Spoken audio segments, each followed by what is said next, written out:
দেখেন, আমরা যারা মুসলিম, আমাদের কাছে সেই সমাজ ততটুকু আদর্শ সমাজ হবে যে সমাজের শরিয়াত যত পার্সেন্ট থাকবে। যেমন আপনি যদি ইউরোপ আমেরিকার কান্ট্রিগুলোতে দেখেন, তারা আদর্শ সমাজ মনে করে যেখানে লিভ টুগেদার থাকবে, যেখানে ওপেন জিনা থাকবে, যেখানে মাদক সহজলভ্য থাকবে, যেখানে পিতৃ পরিচয় থাকবে না। আমাদের দেশে দেখবেন বাংলাদেশি যারা নারীবাদী আছে তাদের একটা মৌলিক আন্দোলন আছে, এবং গত বছর যখন নারী সংস্কার কমিশন হয় তখন যে কয়েকটা তারা সংস্কার প্রস্তাবনা দিয়েছিল, তার ভিতরে একটা ছিল যে শিশুর মাকে অথবা কোনো বাচ্চার মাকে সন্তানের অভিভাবক হিসাবে স্বীকৃতি দেওয়া। কারণ তাদের এখানে লিভ টুগেদার ওপেন, তাদের এখানে জিনা বেবিচার সহজ, এবং জিনা বেবিচার সহজ হলে, লিভ টুগেদার সহজ হলে তার তো পিতৃ পরিচয় থাকে না। তো তারা এগুলা যত ব্যাপক হবে তাদের কাছে সেই সমাজ তত আদর্শ। আর আমাদের কাছে কোন সমাজ আদর্শ? আমাদের কাছে সেই সমাজে আদর্শ যে সমাজের শরিয়াত যত বেশি থাকবে। পৃথিবীতে খিলাফতের পতনের পর মুসলমানদের ভিতর সবচেয়ে বড় যে সমস্যা সেটা হয়েছে মুসলমানরা বুদ্ধিবৃত্তিক ভাবে ইসলামকে সংকীর্ণ করে ফেলেছে। মুসলমানরা বুদ্ধিবৃত্তিক ভাবে ইসলামকে কিছু জিনিসের ভিতর সীমাবদ্ধ করে ফেলেছে, এবং বুদ্ধিবৃত্তিক ভাবে ইসলামকে পরাজিত করার জন্য অত্যন্ত সুপরিকল্পিত ভাবে মুসলমানদের ভিতর সেকুলারিজমকে ছড়িয়ে দেওয়া হয়েছে, মুসলমানদের ভিতর ন্যাশনালিজম জাতীয়তাবাদকে ছড়িয়ে দেওয়া হয়েছে, মুসলমানদের ভিতর সেকুলারিজম ধর্মনিরপেক্ষতা সোশ্যালিজম সমাজতন্ত্র, এই নানা ভাবে আমাদেরকে কি করা হয়েছে? দুর্বল করা হয়েছে। আপনি বাংলাদেশের অবস্থা খুবই ভয়াবহ একটা অবস্থা আমরা পার করছি। এই ভয়াবহ আমাদের যে পারিবারিক বন্ধন আছে সেটাকে নষ্ট করার প্ল্যান করা হচ্ছে। শত বছর থেকে আমাদের যে দ্বীনি সিলসিলা ঐতিহ্য আছে সেটাকে নষ্ট করার প্ল্যান করা হচ্ছে, এবং পৃথিবীর বিভিন্ন ভূখণ্ডে যে জায়গায় ইসলামী মূল্যবোধ নষ্ট করার জন্য প্রথম যে জায়গায় টার্গেট করে সেটা হলো শিক্ষা ব্যবস্থা। দেখেন, আমি গত 2 বছর আগে বুখারা সমর্পণ দিয়েছিলাম। বুখারা সমর্পণ তো আমাদের তুলনায় ইতিহাস ঐতিহ্যের দিক থেকে তারা হাজার হাজার মাইল এগিয়ে। এখানে ইমাম বুখারী রহমতুল্লাহ আলাইহি, ইমাম তিরমিজি রহমতুল্লাহ আলাইহি, আমাদের আকীদার ইমাম মাতুরিদি রহমতুল্লাহ আলাইহি, তারপর আমাদের তাসাউফের ইমাম বাউদ্দিন নকশবন্দি রহমতুল্লাহ আলাইহি, আমাদের হেদায়াত লেখক ইমাম দারমি রহমতুল্লাহ আলাইহি, শত শত ইমামের জন্মভূমি ওখানে। ওখানে রাশিয়ানরা আগ্রাসন মাত্র 91 বছর চালিয়েছে। 91 বছরের আগ্রাসনের সব শেষ। আর আমাদের এখানে ভারতীয় উপমহাদেশে ব্রিটিশ আগ্রাসন ছিল 191 বছর। এরপরেও আমরা টিকে আছি, ইসলামী মূল্যবোধ ইসলামী সমাজ ধারণ করে আছি। কেন? আমাদের আকাবিরগণ যখন সিপাহী বিপ্লব ব্যর্থ হয়েছিল, সিপাহী বিপ্লব ব্যর্থ হওয়ার পর আমাদের আকাবিরগণ যখন দেখেছেন যে ব্রিটিশের বিরুদ্ধে জিহাদ করা যাবে না, তখন তারা শিক্ষার দিকে মনোনিবেশ করেছেন, দারুল দেওবন্দ প্রতিষ্ঠা করেছেন, যাতে ওনারা দুনিয়া থেকে চলে গেল তাদের স্পিডটা, তাদের চিন্তাটা, তাদের চেতনাটা, তাদের দ্বীনি যে হৃদয়ে যে তড়প আছে এটা পরবর্তী প্রজন্মের কাছে পৌঁছে যায়। এজন্য বুখারী, ইমাম বুখারী রাহিমাহুল্লাহর মাকবারায় যখন আমি গেলাম, ইমাম বুখারী রাহিমাহুল্লাহর মাকবারার পাশে একটা বিশাল মাদ্রাসা আছে, ইমাম বুখারী মেমোরিয়াল কমপ্লেক্স। ওখানে সুইমিং পুল আছে, বিশাল খেলার মাঠ আছে, আমাদের আধুনিক সুবিধা সবকিছু আছে। তো এখানে উলুমুল হাদিস ডিপার্টমেন্টের একজন শিক্ষকের সাথে আমার কথোপকথন হলো। আমি ওনাকে বললাম, দেখেন আপনাদের এখানে এত ইমাম, আর আপনারা মাত্র এত বছরের আগ্রাসনে এরকম হয়ে গিয়েছে, আর আমাদের এখানে এরকম প্রসিদ্ধ কেউ নেই। আমাদের হুসাইন আহমদ মুজাহিদ রাহিমাহুল্লাহকে আমরা সবাই চিনি, পৃথিবীর বিভিন্ন কান্ট্রিতে গেলে বলবো না আমি শুনে নাই। চিনবে তো আবুল হাসান নদভী রাহিমাহুল্লাহকে চিনে, কারণ আরবি তাসনিফাত আছে, কাশ্মীরের রাহিমাহুল্লাহকে চিনে। এবং একটা মজার জিনিস আমি দেখে আসলাম, ইমাম বুখারী রহমতুল্লাহ আলাইহি যেখানে ঘুমিয়ে আছেন তার কবরের পাশে যে মাদ্রাসা, একদম এই তো পাড়াই মাদ্রাসা, এই মাদ্রাসা দাওরা হাদিসে আমি গেলাম, দেখলাম বুখারী পড়ছে। বুখারীর সাথে কি পড়ছে? বুখারীর সাথে সবচেয়ে গুরুত্ব দিয়ে যে বই পড়ছে সেটা হলো আল্লামা কাশ্মীরি রাহিমাহুল্লাহ ফয়জুল বারী। আমরা যে সময়টা পার করছি, আমাদের বাংলাদেশে কমি মাদ্রাসা পড়ে মাত্র 1 থেকে 2% বাচ্চারা, আর বাকি সব পড়ে প্রাইমারি স্কুলে, বিভিন্ন শিক্ষা প্রতিষ্ঠানে। আমি আমাদের মুরব্বীদের সব জায়গায় আমি বলি যে আমাদের আকাবিররা, আমাদের অনেক আকাবিরদের গল্প শুনিয়েছেন, এই আকাবিররা যে ফসল রেখে গিয়েছেন এটা যদি আমরা আমাদের পরবর্তী প্রজন্মের কাছে পৌঁছে দিতে চাই তাহলে আমাদের অনেকগুলো কাজ করতে হবে। একটা কাজ হলো আমরা প্রজন্মের ভাষা বুঝতে হবে। প্রজন্মের ভাষা বুঝে যেই ভাষায় কথা বললে প্রজন্ম আমাদের থেকে দিন নিবে, প্রজন্ম আমাদের থেকে শরিয়া নিবে। দেখেন এখন পৃথিবী অনেক সহজ হয়ে গিয়েছে। এখন মানুষের হাতে হাতে জিপিটি আছে, মানুষের কাছে এআই আছে, মানুষের কাছে ইন্টারনেট আছে। পুরো পৃথিবীর সে চাইলে এক মুহূর্তে তাকে উসমানীকে পাচ্ছে, এক মুহূর্তে ডক্টর জাকির নায়েককে পাচ্ছে, এক মুহূর্তে দারুল দাউদের ওয়েবসাইট ভিজিট করতে। এটা পজিটিভ দিক বললাম। আবার এক মুহূর্তে এমন লোকের লেকচার সে শুনতে পাচ্ছে, যার লেকচার শুনলে তার ঈমানও চলে যেতে পারে, আমলও নষ্ট হতে পারে। পৃথিবী এখন হাতের মুঠোয়। এই সময় আমরা আমাদের তরুণ যারা আছি, আমরা যদি সমাজে আমরা প্রভাব বিস্তার করতে চাই, তাহলে আমাদের এক নম্বর যে কাজ করতে হবে সেটা হলো আমরা আমাদের এই জেনজি যে প্রজন্ম আছে তাদের ভাষা বুঝে তাদের ভাষা অনুযায়ী তাদের মতো করে দ্বীনকে শরিয়াকে তাদের ভাষায় তাদের কাছে উপস্থাপন করা।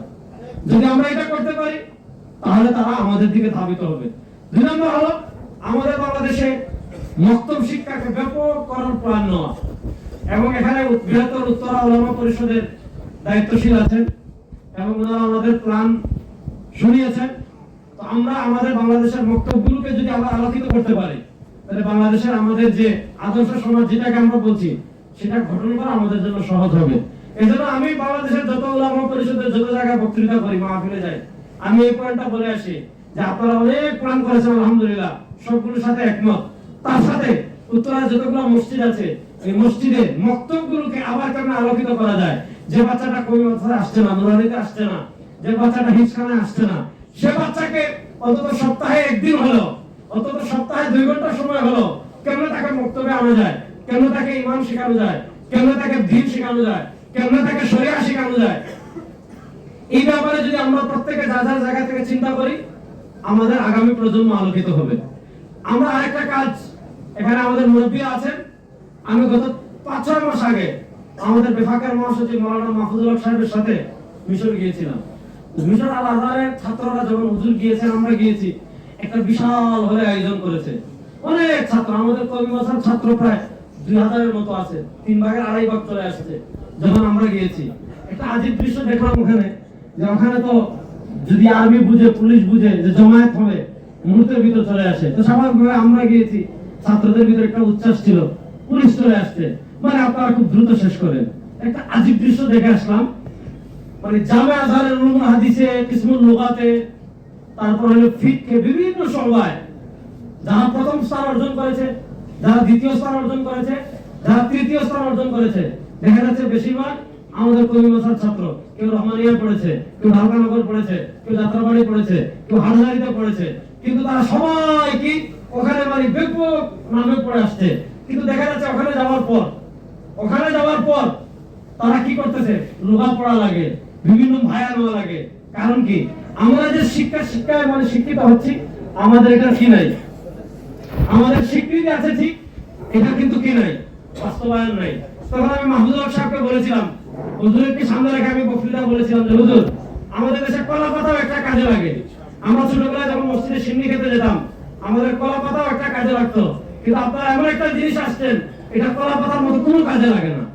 এজন্য দেখেন, আমাদের আগামী প্রজন্মকে যদি আমরা রক্ষা করতে চাই, আমরা যেমন আমাদের কবি মাদ্রাসায় আছি, তেমন বাংলাদেশের প্রত্যেকটা প্রাইমারি স্কুলে, বাংলাদেশের প্রত্যেকটা হাই স্কুলে, বাংলাদেশের প্রত্যেকটা সেক্টরে আমাদের পদচারণা লাগবে। এজন্য গত কয়েকদিন আগে আমাদের বর্তমান প্রধানমন্ত্রী, ওনার সাথে আমার 1 মিনিট কথা বলার সুযোগ হয়েছিল। আমি 1 মিনিট ওনাকে একটা কথা বলেছি যে আপনি যদি বাংলাদেশে ইসলামী মূল্যবোধ ঠিক রাখতে চান, বাংলাদেশের আগামী প্রজন্মকে নৈতিকতা রক্ষা করতে চান, নৈতিকতা শেখাতে চান, একটা কাজ করতে হবে। বাংলাদেশের 63,000 প্রাইমারি স্কুলে 63,000 প্রাইমারি স্কুল আছে। দুঃখের কথা, ওই দিন আমাদের শিক্ষামন্ত্রী বলেছেন যে আলিয়া মাদ্রাসার শিক্ষক নিয়োগ দিতে পারছেন না। কেন পারছেন না? শিক্ষামন্ত্রী বলেছেন যে ওখানে যারা পড়ে তারা বিভিন্ন ডিগ্রিধারী হয়, কিন্তু অনেকে কোরআন শরীফ শুদ্ধ করে পড়তে পারে না। পারে কিনা এটা নিয়ে আমার মন্তব্য আমি করব না। আমি কোন শিক্ষা ব্যবস্থাকে খাটো করে দেখতে চাই না। যার যার জায়গা থেকে যারা খেদমত করছে সেটাকে আমি খাটো করতে চাই না। দেখেন, আমাদের বিএনপি ক্ষমতায় গিয়েছে, বিএনপি তার নির্বাচনী ইশতেহারে যতগুলো ইশতেহার দিয়েছে একটা করে বাস্তবায়ন করছে। তারা খাল কাটা কর্মসূচি উদ্বোধন করছে, ইমামদেরকে বাধা দিচ্ছে, এটা দিচ্ছে ওইটা দিচ্ছে।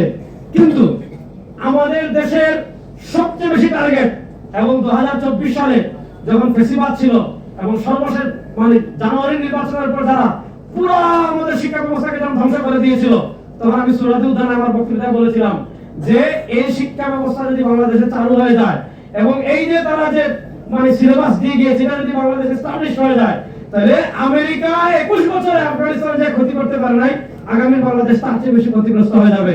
এজন্য শেষ কথা, আমরা এটা নিয়ে আন্দোলন করছি, বুদ্ধিবৃত্তিক আন্দোলন করছি, সরকারের সাথে আমরা বসতেছি। 63,000 বাংলাদেশে প্রাইমারি স্কুল আছে। আমরা যদি সমাজ বিনির্মাণ করতে হয় তাহলে প্রাইমারি স্কুল থেকে আমাদের বাচ্চাদেরকে নৈতিকতা শেখাতে হবে। এজন্য কি করতে হবে? 63,000 প্রাইমারি স্কুলে 63,000 ধর্মীয় শিক্ষক নিয়োগের দাবি। এই দাবি শুনে আপনারা একমত আছেন? আমাদের বিএনপি নির্বাচনী ইশতেহারে ছিল কিন্তু এটা যে ওরা কমিশন বাস্তবায়ন করবেন। আমরা তো বলি আলহামদুলিল্লাহ বাংলাদেশের যে জায়গায় আমরা যাই, দিনই কোনো বিষয় পাই, এটা অহংকার নয়, এটা বাস্তবতা। আমার উস্তাদ, আমার মুসলিম শরীফের উস্তাদ, আমার হেদায়াত আবের উস্তাদ আল্লামা মুফতি হাফিজউদ্দিন হাফিজাহুল্লাহ হুজুর আসতেন। হুজুরদের কাছ থেকে আমরা দিন শিখেছি, ইলম শিখেছি। আমাদের হয়তো সরকারি সার্টিফিকেট নাই, কিন্তু আমাদের উস্তাদের দোয়া আছে। দিনই যেই মাজলিসে যাব অন্তত ফিকহ বলেন, হাদিস বলেন, জরাহ তাহদিল বলেন, ইলম বলেন, উসুলে হাদিস বলেন, উসুলে ফিকহ বলেন, আপনার বিভিন্ন দিনের ভিতর মুকাররমা বলেন। আলহামদুলিল্লাহ আমরা কম জানি না, কিন্তু আমাদেরকে পিছনে ফেলে কেউ সামনে যেতে পারবে না। এটা কিন্তু আত্মবিশ্বাস নিয়ে আমরা কথা বলি। তাহলে কমি মাসার ছেলেরা কি সুন্দর সুন্দর তিলাওয়াত করে, শুধুমাত্র সনদগত ঝামেলার কারণে তারা শুধু এই বৃত্তের ভিতর বন্দী থাকবে, এটা আমরা চাই না। এজন্য আমরা বলি 63,000 প্রাইমারি স্কুলে 63,000 ধর্মীয় শিক্ষক নিয়োগ দিতে হবে, এবং সেখানে আমাদের কওমি মাদ্রাসার ছেলেরা যাতে এই খিদমত করতে পারে সেই সুযোগ সরকারকে সৃষ্টি করতে হবে। যদি এটা না করি, বিশ্বাস করেন আমাদের শিক্ষা ব্যবস্থা যে কি অবস্থায় চলে গিয়েছে। এজন্য আমরা এই দুইটা প্ল্যান, আমরা প্রত্যেক যেখানেই মসজিদ সেখানে আমরা মক্তব আবাদ করব। 2 নম্বর, আমাদের প্রাইমারি স্কুলে আমাদের কওমি মাদ্রাসার আলেমরা যাতে আমাদের পরবর্তী প্রজন্মকে দিন শিখাতে পারে, এটা নিয়ে মুরব্বিরাও ফিকির করছেন, আমরা আমাদের জায়গা থেকে ফিকির করব। শেষ একটা কথা বলবো, আমাদের আপোসের ভিতর আমরা যদি সমাজে প্রভাব বিস্তার করতে চাই, তাহলে আমরা আপোসের ভিতর যত ইখতিলাফ আছে, দেখেন মতের ভিন্নতা থাকবে, এটা সৌন্দর্য। আমাদের ভিতর ইখতিলাফ থাকবে, এটা সৌন্দর্য। কিন্তু ইখতিলাফের কারণে যদি আমাদের শব্দচয়ন, আমাদের কথাবার্তা, আমাদের আচরণ, দেখেন রাজনীতি, আমি ইসলামী আন্দোলন করি, আপনি আরেক দল করেন, আমি বিশাল চরমনের দল করি, আমি জাতীয় উলামা কায়েমা পরিষদের সাধারণ সম্পাদক, আমি ইসলামী আন্দোলনের কেন্দ্রীয় সদস্য, আপনি খিলাফত মজলিস করেন, আরেকজন আল্লামা মামুনুল হকের বিকেএম বাংলাদেশ খিলাফত মজলিস করে, কেউ জমিয়ত করবে। আমাদের যে এই যে আমাদের দেওবন্দি হালকার যে দলগুলো আছে, আমাদের ইখতিলাফ এতটুকু যে আপনি চাপে লবণ একটু বেশি খান, আমি একটু কম খাই, অথবা আপনি মনে করেন খাবারের পর যদি খান একটু বেশি, আমি একটু কম খাই। এই ছোট ছোট ইখতিলাফের কারণে দেখেন মুরব্বীরা মুরব্বীদের বুঝ নিয়ে থাকবেন। প্রত্যেক মুরব্বী আমাদের কাছে শ্রদ্ধা। আমরা এইজন্য আমি অনেক আমার বক্তৃতায় বলি, হানাফি রাহিমাহুল্লাহ 47 পাকিস্তানের পক্ষে ছিলেন, শেখুল আরবিউল আজম সৈয়দ হুসাইন আহমদ মাদানী নফরুল্লাহ মারকাদাহু অখণ্ড ভারতের পক্ষে ছিলেন। শেখুল আরবিউল আজম সৈয়দ হুসাইন আহমদ মাদানী নফরুল্লাহ মারকাদাহু অবস্থানের কারণে ভারতের মুসলমানরা নিরাপদ। আর হাকিমুল উম্মাত আশরাফ আলী থানভী রাহিমাহুল্লাহ, শেখুল ইসলাম শাফি আহমদ উসমানী রাহিমাহুল্লাহ, তাদের অবস্থানের কারণে পাকিস্তানের মুসলমানরা কি প্রভাবের সাথে আছে। এজন্য আমাদের প্রত্যেক মুরব্বী আমাদের কাছে মাতার তার। আমার তারুণ্যের কাছে আমি এই মেসেজটি আমি শেষ করব, আমাদের ভিতর মতের ভিন্নতা থাকবে, রাজনৈতিক ভাবে এক এক দলের সুরা আছে, এক এক সিদ্ধান্ত নেবে, কিন্তু আমাদের তরুণ প্রজন্ম এগুলোর কারণে আমরা যেন বিভক্ত না হই। আমরা তরুণরা হাতে হাতে ঐক্যবদ্ধভাবে পথ চলবো। আমাদের মুরব্বীদেরকে আমরা দেখাবো যে আমরা এক আছি, আপনারা আমাদেরকে দেয় নির্দেশনা দিবেন। বাংলাদেশে এলাও কালিমাতিল্লাহ, শুনেন, সমাজে প্রভাব বিস্তার করতে হলে পাওয়ার লাগবে, পাওয়ার। এজন্য রাসূলুল্লাহ সাল্লাল্লাহু আলাইহি ওয়াসাল্লাম যখন মক্কা থেকে মদিনায় হিজরত করেন, তখন বলেছেন, রব্বি আদখিলনি মুদখালা সিদক ওয়া আখরিজনি মুখরাজা সিদক ওয়াজআলনি মিন লাদুনকা সুলতানান নাসীরা। রাসূলুল্লাহ সাল্লাল্লাহু আলাইহি ওয়াসাল্লাম সুলতানান নাসীরার দোয়া কেন করেছেন? তাফসীর ইবনে কাসিরে পাবেন, তাফসীর জারির তাবারিতে পাবেন। রাসূলুল্লাহ সাল্লাল্লাহু আলাইহি ওয়াসাল্লাম 13 বছর মক্কায় দিন বিজয় করতে পারেন না, ইকামাতি ফরাইদিল্লাহ ওয়া ইকামাতি দীনিল্লাহ ওয়া ইকামাতি হুদুদিল্লাহ। রাসূলুল্লাহ সাল্লাল্লাহু আলাইহি ওয়াসাল্লাম ইসলামের সকল ফরজ বিধানাবলী মক্কায় বাস্তবায়ন করতে পারেন নাই, ইসলামী অর্থনীতি প্রতিষ্ঠা করতে পারেন নাই, ইসলামী দণ্ডবিধি বাস্তবায়ন করতে পারেন নাই। কারণ আপনার এ টু জেড আপনি সব জায়গায় যদি শরিয়া আনতে চান তাহলে আপনাকে পাওয়ারের জায়গায় যাওয়া লাগবে, আপনাকে ক্ষমতায় যাওয়া লাগবে।